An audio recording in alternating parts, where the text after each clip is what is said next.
Hello, Wildtronics, with a short demonstration of how to assemble your secondary windscreen on to your Pro Series parabolic microphone.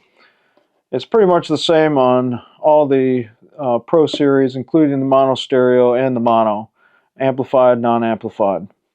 Basically, you take your mic unit in hand and you take your windscreen with the seams on 6, 12, and 6 o'clock and hold the mic unit here at 12 and 6 o'clock. And you take your seam and make sure it's basically around the 12 or 6 o'clock. Then you'll take it, and you probably need to hold it and the mic unit on your chest or something. You hold it here and you just put it on like you're putting a sock on. Now, I didn't do it real great here, but we don't care.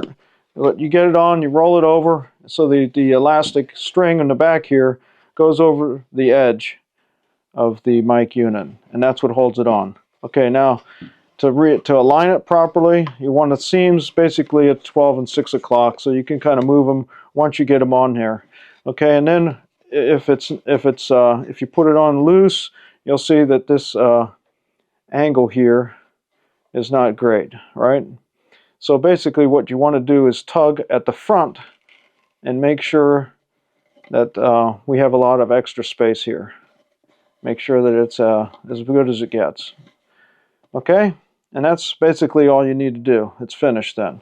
Now, on the Pro Monos, you'll have some extra space here, okay, on the windscreen. But that's just the way it is, and that's how it is. On the mono stereo, it's the same secondary windscreen. So on the mono stereo, you'll have the big fin up here, and that'll take that space out. And it's a lot easier on the mono stereo that you just don't normally have to pull it down.